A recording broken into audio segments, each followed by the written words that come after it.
Hey, welcome back to the channel. I want to give you guys a little update on what's been going on with the 8.6 since it's been a little bit.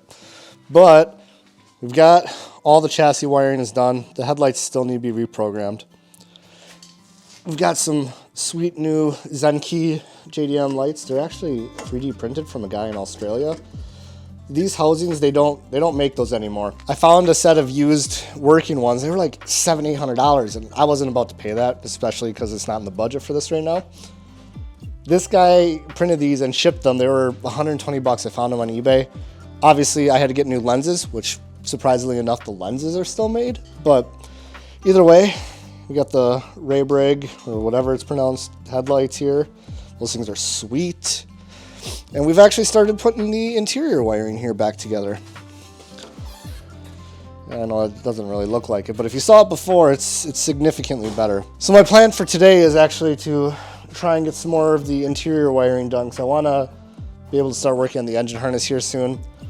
I still want to try driving this car this spring, or at least start. I should say starting, but in terms of driving, I may have bitten off more than I can chew. I made a little bet with my buddies Derek and John. All of us have some project cars. John's building a K-swapped all-wheel drive CRX to do like, I think he wants to do like rallycross stuff with it. I'm not 100% certain actually what his plan is. I know he wants to do like events like that with it. And me and him had talked last fall. And I was like, hey, first one to drive their car 5 miles wins, you know, and that's when it was the Integra. So the Integra ended up driving first, and, you know, it was just a Hardy whatever, you know. So now I messaged him and I messaged Derek, but well, I kind of actually called him out on Instagram. I was like, hey, we all have project cars. Let's hold ourselves accountable and actually get these things done. So John's a lot farther than Derek and I. Derek's a lot farther than I am. But, you know, it's a friendly competition. I'm super excited. Yeah, and Derek, he's building a EG Civic that's K-swapped, and he wants to do grid life, wheel-to-wheel stuff, GLTC. He just got his engine bay painted. I think the engine's ready to go back in. He's pretty close too. I don't really think he has to buy anything. I think it's just mostly sweat equity. John actually just released a video today, so I gotta get working on this. Either way, I need to get cooking because I have a whole interior harness to do, which ideally won't take that long. An engine harness to do. I gotta put a gas tank in it. I gotta rebuild the brakes. I gotta do a cooling system. I have a lot, but I'm hoping that we can get some good progress here tonight. Yeah, it might be a little bit hard to see just because, well, I don't got much lighting back here, but we've got the dash just set in, the clusters just set in here. I got a couple of the things all wired in for that. I want to get the headlight wires and then the turn signal all wired up. I think that's all the wires I have over here right now. Obviously there's going to be more that needs to be done because we need like all the sensor stuff and everything for this and figure out what we're going to do for like the ignition switch type things. But if we get at least that stuff done, then we won't have to necessarily worry about too terribly much in here. So I made a lot of little sub harnesses just in case. I did it this way because, like, let's say this switch fails, you know, then I can just rewire it into the sub harness. I don't know. That's the way my brain's working, and that's just how it's going to be. So let's get this turn signal one done, or the headlight one done, and then work on this turn signal. All right. Well, I taped this all together so we wouldn't really lose this stuff, but now that it's all like at least routed, I can untape some of this because these wires are way too long for what we really need them to be. As long as we don't go too crazy here, they won't get too terribly tangled up either. Well, these are all the turn signal stuff and whatnot. I want to keep that away so it's kind of not in our way, if that makes any sense. So this is going to come like down here. So we want our wires to come up to about right there. I think probably pretty good. Thankfully, these are different wire colors, so we can trim them at both at the same time. And they're labeled, so we don't have to worry about that. Thankfully, I labeled them all, Jason. He was over there trying to get me to screw up. Which, let's be real, that probably wouldn't take that much.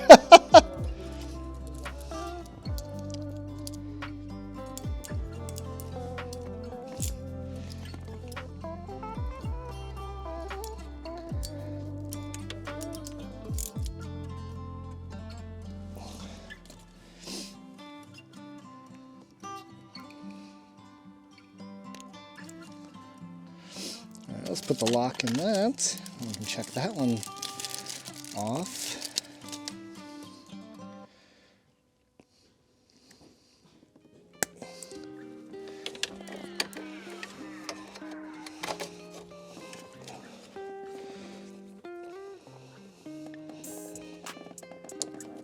Cool. Oh, I don't know if you could hear that, but my knees just made a heckin' noise. These I want like right over here. So these can come in. Well, let's get the brake switch pulled out of here first, I guess, huh? That makes the most sense.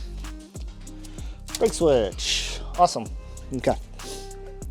So now, that going like right there, these wires can kind of come in like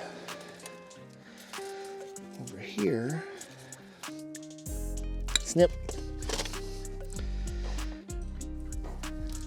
Scary doing that, but again, I got them labeled at least. So my goal here is to get this car.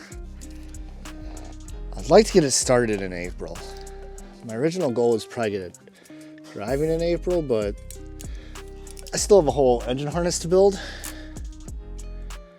I've never done one of those, so I think that's probably going to take me a little bit of time. And there's, like I said, there's still other work that needs to be done. The biggest thing I'm having a problem with right now deciding is the header situation.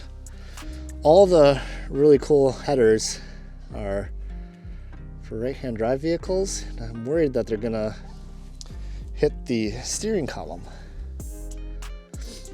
I made a header for my Integra way back in the day,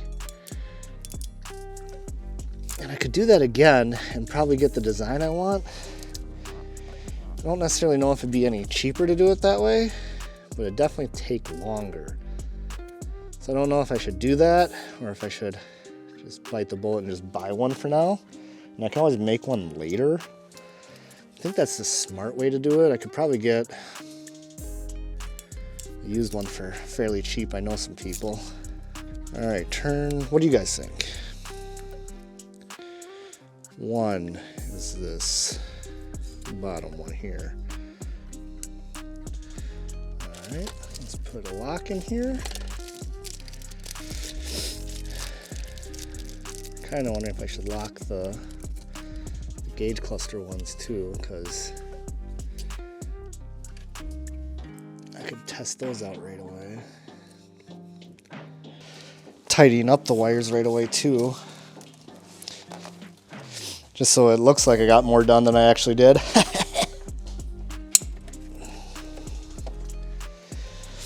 Alright, so the only thing that's not hooked up is the brake switch.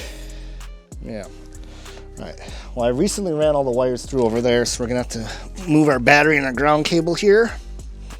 I was actually kind of hoping that my battery mount would have showed up, because I want to mount it right over here, but can't really do that until that comes in, unfortunately. This all's gonna have to get figured out at some point too.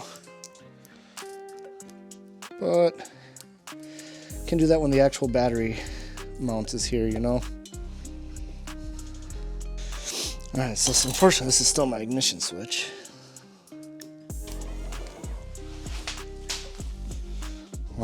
Okay, stuff is working, so that's good.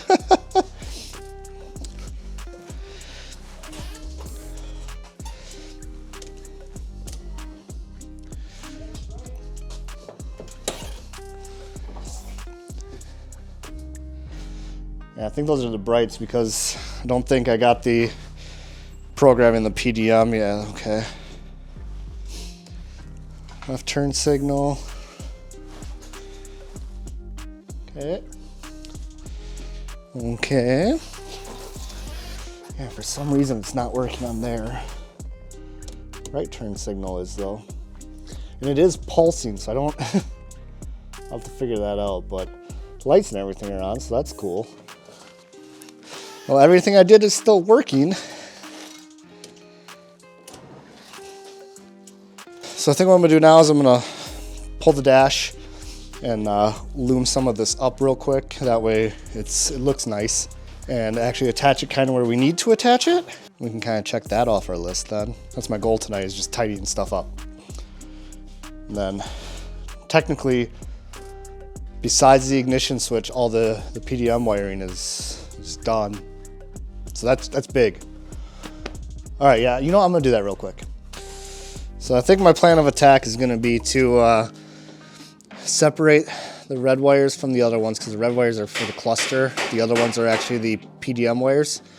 Yeah, so I'll probably just run a little bit of tape around the red so they stay together. And then I'm actually gonna loom all of the other ones. I don't wanna loom the red ones yet because we're gonna have more that go to the cluster.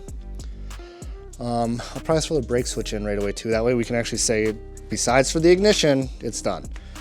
And then deal with that over there.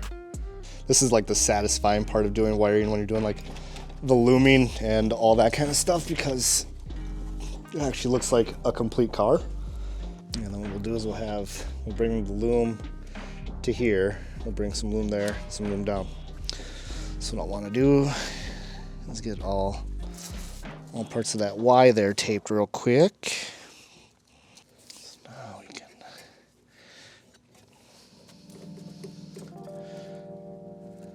right there.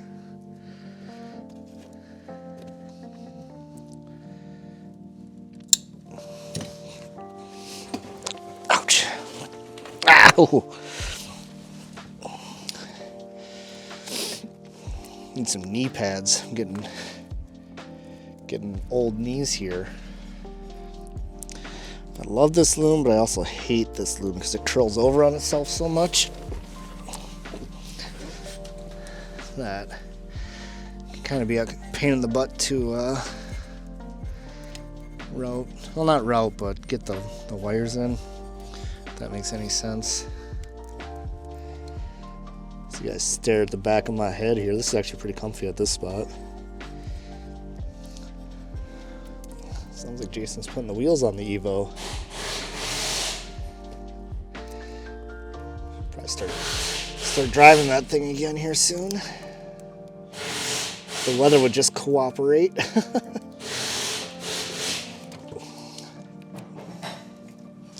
Yeah, there we go. All right. Let's throw a couple pieces of tape around the loom here. Do one at the beginning, one at the end, and maybe one or two in the middle. Well, leave that down for now. Probably put this up here though, because we don't need that for now. Alright, now I'm going to come over on that side and switch you guys back over here. There you go. Whoa, Jason. Just throwing stuff back here. You just throwing stuff at me? Jason's a wild man. He's throwing stuff back here at me. I think he's just excited because the Evo should be ready to go here. So this one's going to kind of have a little bit of a split too because it's got the ground wire for the switch.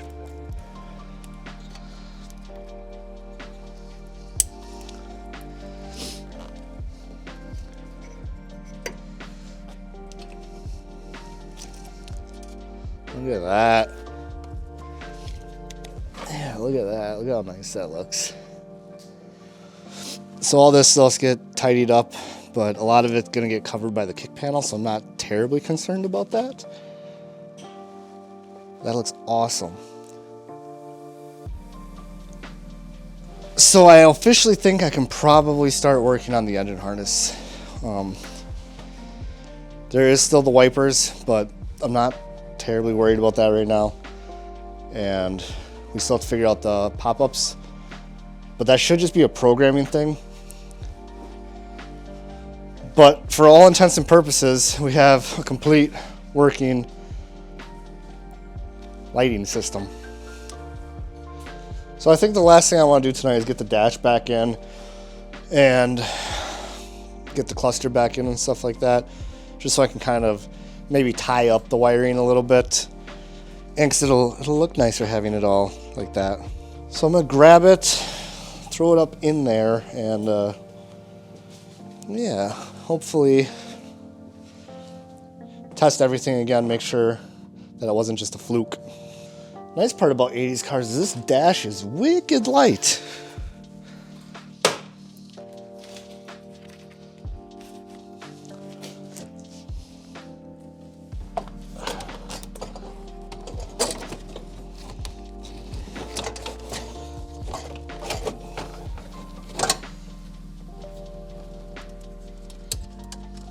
That's going to go over there. Really definitely gonna have to figure out what the deal is with the turn signal indicator not working, you know, but that's also, it's not a big deal right now. It's just something I'm gonna wanna get figured out later on, because that's gonna bug me, you know. Now, the dash isn't bolted in by any means, it's just set in there, but I wonder if I got any of the kick panels too. I can toss on there real quick, see how much that covers up. I literally have no idea where that went. I had it. I took it off. I remember taking it off. Well, that's gonna bug me. But yeah, here's just with the dash. Yeah, so all this stuff, you know, it's gonna, you know, glove box goes in here and everything, so not terribly concerned with how that's fitting and everything. Yeah, but that's actually where I'm gonna leave this episode. We're gonna start doing engine harness soon. Probably the next video you see on this will be engine harness stuff. But yeah, we got that 5-mile race coming up, so I really got to buckle down on this. You might be seeing more videos of it. It depends on if I get enough filmed, especially wiring wise, to make it worth it, because it's evident you guys don't really care about wiring videos, which is fine. I get it. It's just one of those things. It's progress, so I like to film it. If you guys like it, I'll keep doing it. But again, the views just aren't really there on that kind of stuff. So hopefully this video does pretty okay and it'll reinvigorate me. Yeah, so if you guys are looking forward to more AE86 20 valve stuff, make sure you subscribe, and we'll see you next time.